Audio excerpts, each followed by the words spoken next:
So, friends, welcome back to the discussion that we are having on the text The Female Eunuch by Germaine Greer, and we have so far discussed the idea of the myth of love and marriage in middle class life, and we take the discussion further from that point and then talk about the question in some depth.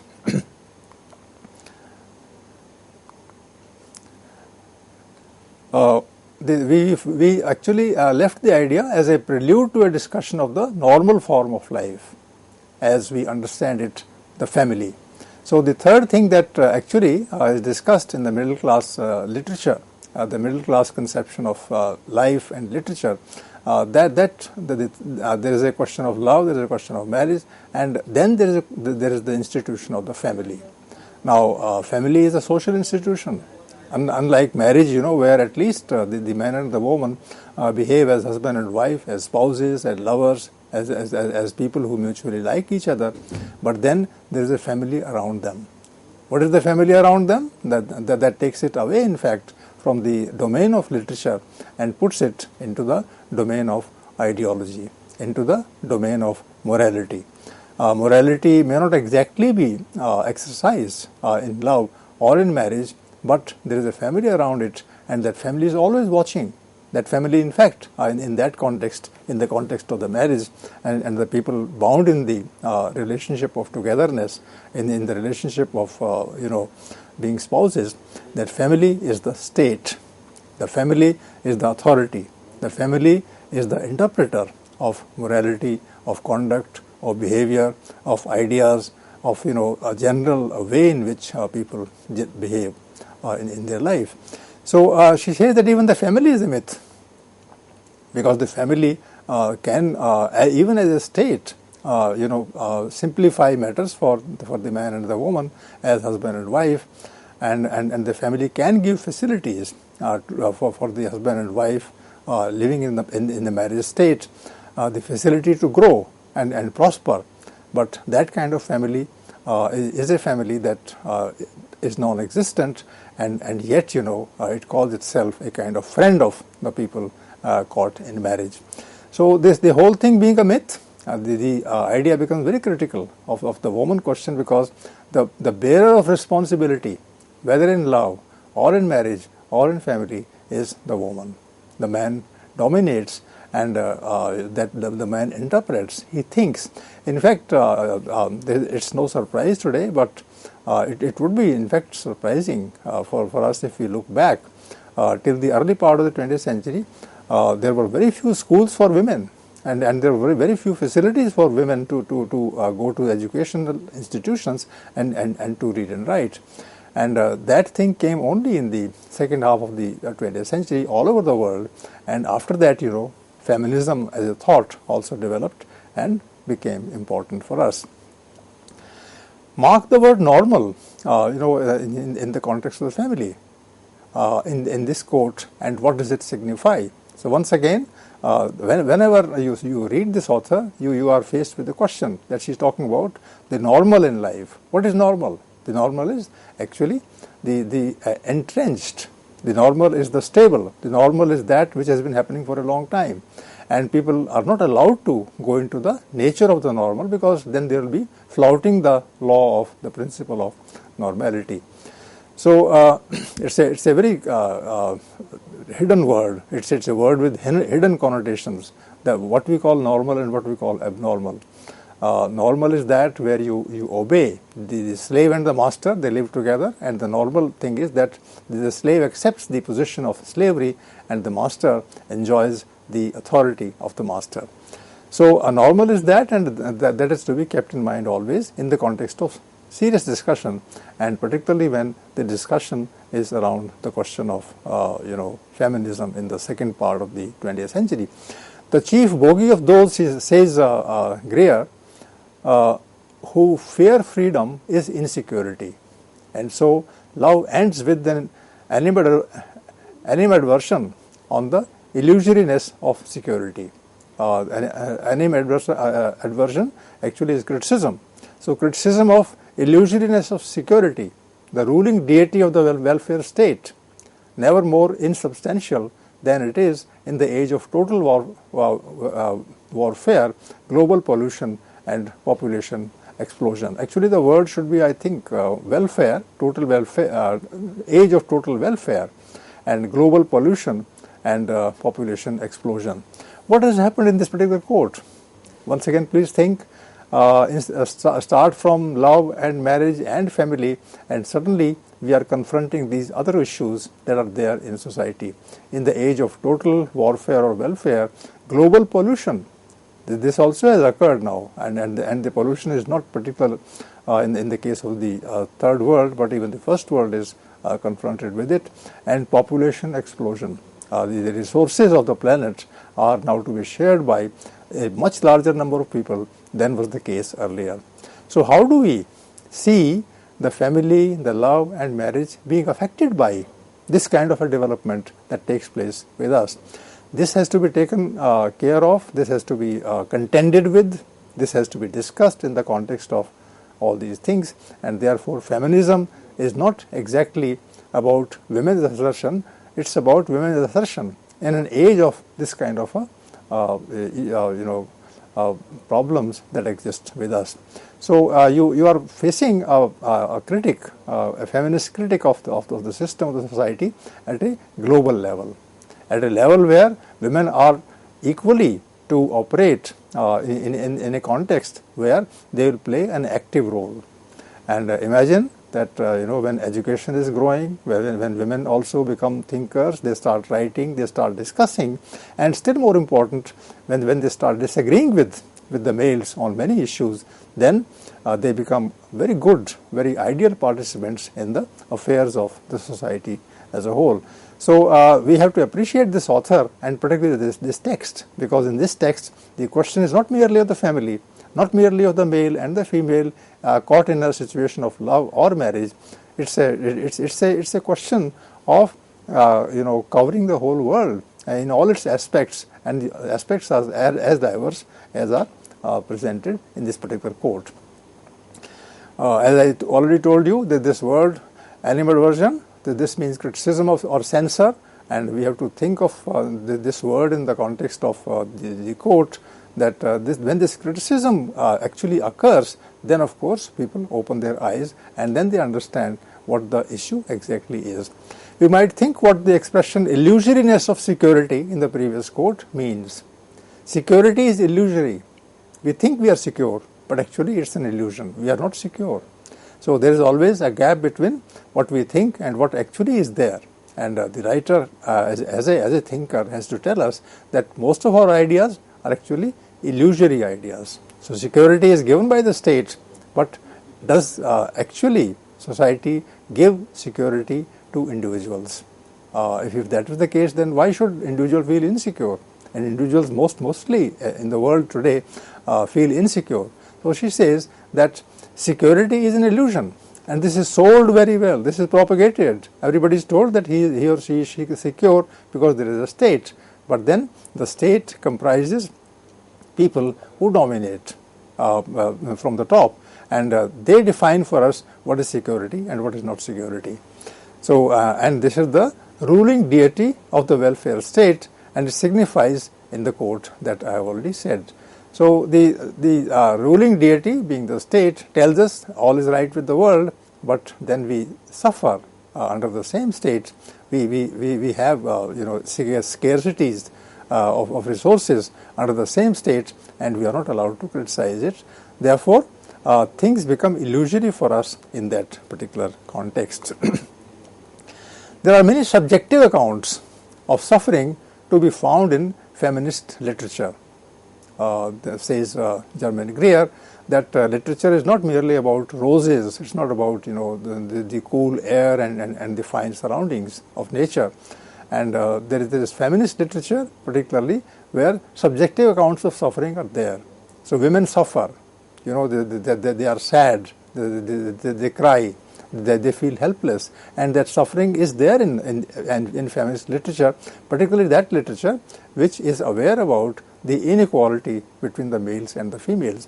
So misery deals with the problem on a broader scale, showing how much objective evidence there is that women are not happy even when they do follow the blueprint set out by sentimental and marriage guidance counselors and the system that they represent. This is a wholesale criticism of the system in which women are compelled to live, and therefore the writer is a very serious thinker who talks about the idea of sentiment, the idea of marriage, and there are counselors in life. Whenever you are facing a problem, whenever a woman is facing a problem in marriage, then she is sent to the counselors.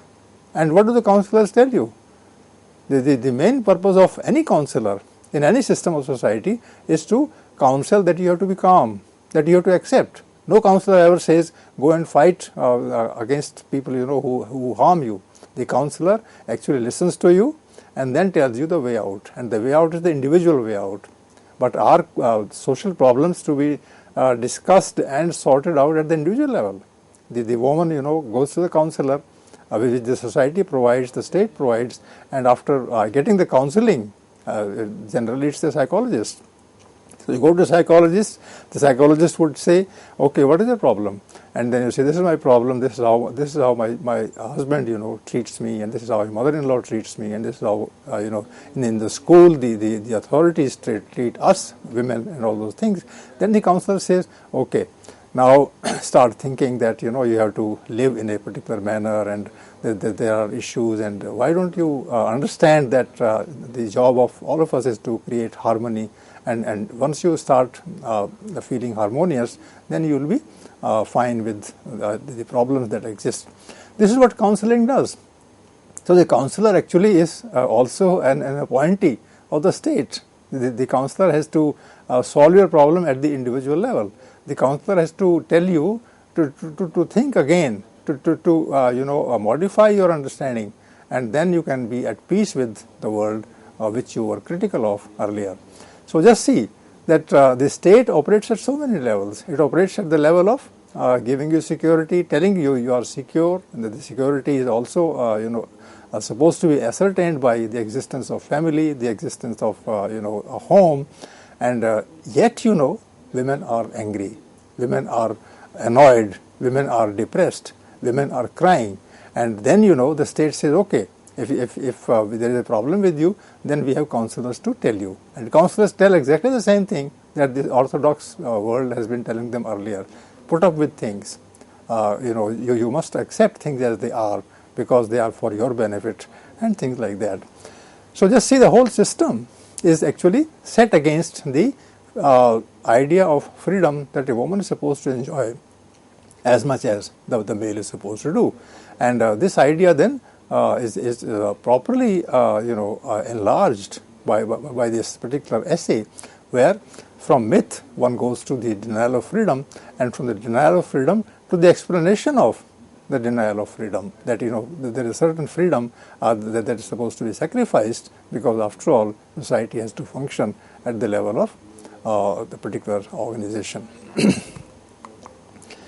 Although there is no pattern of female assault on men to parallel their violence to women, there is plenty of evidence of the operation of resentment in bitter, non-physical sexual conflict, usually enacted as a kind of game, a ritualized situation in which the real issues never emerge.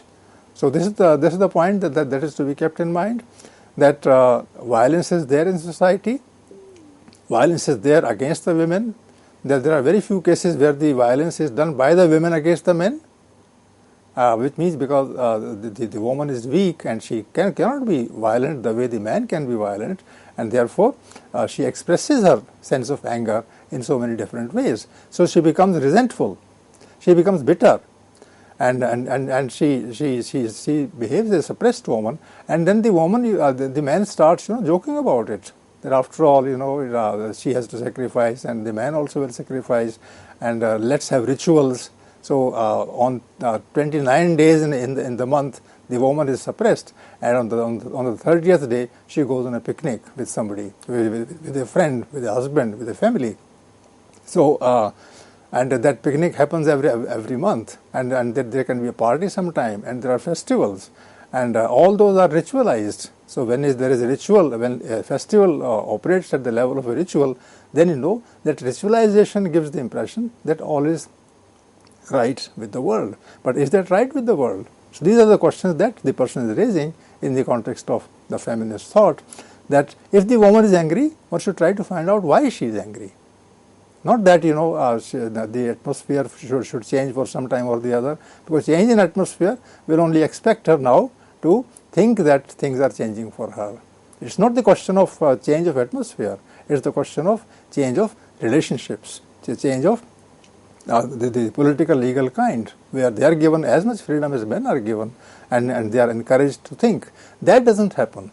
What happens is that the games are played in society involving women also, and as I given some examples, in the school, in the college, in the workplace, in the market, everywhere, some kind of a ritual is conducted. That ritual goes along the lines of social festivals. In the case of birthday parties, in the case of picnics, as I said, in the case of games, you know, and you visit, you know, zoological parks and all those things, and then you feel happy. But then those are games. And games actually don't solve a problem. The problem is solved generally at the grassroots, and that is what says Germaine Greer, that in the context of the middle class, that does not happen. That's not allowed to happen, in fact. And therefore, the last part of this particular quotation is, the real issues never emerge.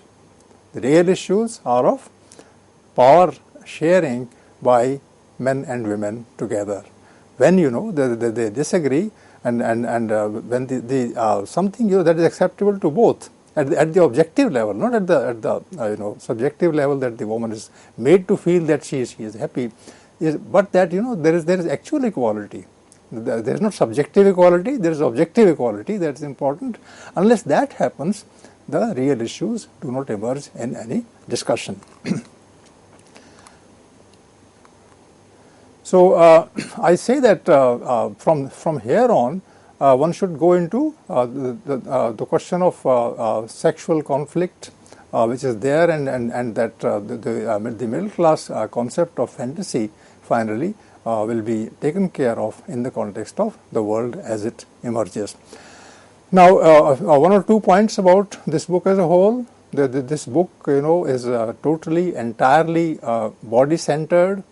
This book is entirely, totally thought-centered. It focuses upon the importance of education. It focuses also upon the idea of you know, togetherness of a different kind. If there is a fantasy of love, if there is a myth of love, then she doesn't say that the love is bad, but there is a different kind of fantasy that should work for us, and that fantasy in fact should become real. How that fantasy can become real? When it ceases to be a fantasy, and when it actually becomes an idea of reality. Now there are one or two more things, like you go back to history, and what are the examples in the early part of the history where, you know, fantasy would not be allowed to enter the field of life, and where, you know, things were operating in their own independent way generally. This question we face in the book, in this particular chapter also, and there, you know, we are taken to a different set of people. For instance, in the Renaissance period, you have the upper class. In the upper class, there is fantasy. In the middle class, which emerged, you know, in the 18th century, the fantasy assumed a different form. But life was also happening at the level of ordinary mortals in the villages, in the small towns, where, you know, men and women would learn things from their own particular behavior, where orthodoxy would be there in the church, but outside the church, in the home market, and at home, where everybody was a part of the productive process, there, you know, the ideas had a different kind of orientation. Think, for instance, of a peasant family in a village. In the village, the men and women, the boys and the girls are meeting each other at the level of equality, that they grew up together, and there may be a cluster of villages, and in the other village and one other village, there is a kind of interaction, and people, since they play together, then, you know, one day they might think of marrying each other in the village, and there are no fantasies to make them think about the rituals and all, where they behave naturally. And then maybe the boy and the girl, they like each other, and then they marry and they start working at home, working inside the home as equals. They mind their cattle together. They go to the fields together. They cut the grass together. They sow the seeds together. Then they come back and then they make butter and they make the food together, and then they eat. And then they realize that it's a kind of togetherness which is meaningful to them in life, and that this should continue as it is. Now that dream, that particular idea was there in history. In fact, that kept the society moving in a certain direction. It did not go to the upper classes. It did not go, and there was no middle class at that time. And yet, that kind of equality existed. So Europe, particularly around the time of Renaissance, gave rise to the middle class, and the middle class became aware of these things which were negative in nature. But the strength of the Renaissance imagination at that time was the behavior of men and women living in villages. And then, since this writer takes examples from literature, so she goes into the examples of Renaissance literature where things were reality centered, and particularly the village was the fulcrum of life, the fulcrum of good behavior, togetherness and equality. And in the peasant life, because you are in touch with nature also, and there the orientation of ideology was less weak. So what she says is that this parallel development in society would have existed. It was not there in the upper class at all. In fact, at one point of time, she says in this chapter that the upper class did not bother about love. And in fact, it was only a kind of necessity that people married because they had to keep humankind alive. So they would give birth, and the giving birth is not as good as asserting one's equality. That was a natural act, and therefore the upper classes never thought about love. They thought about, in fact, wars. They thought about battles. Shakespeare is one example. Other writers also give other examples.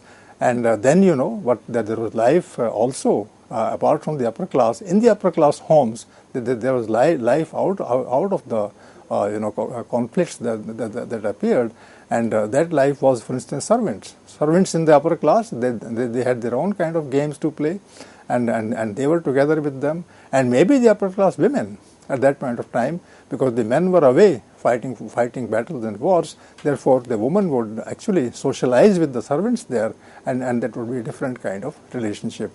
So I say that so far as this writer is concerned, there is a chance of happiness, there is a chance of freedom somewhere in life, and that chance should be searched for, that chance should be played with, that chance should be used as a kind of guidance to an alternative way of living. And if that is not possible in the middle class, then the middle class should actually become more critical of itself and look around for answers elsewhere. Not in the upper classes, but in the classes that are either beneath them or next to them, but not exactly in the context of the middle class.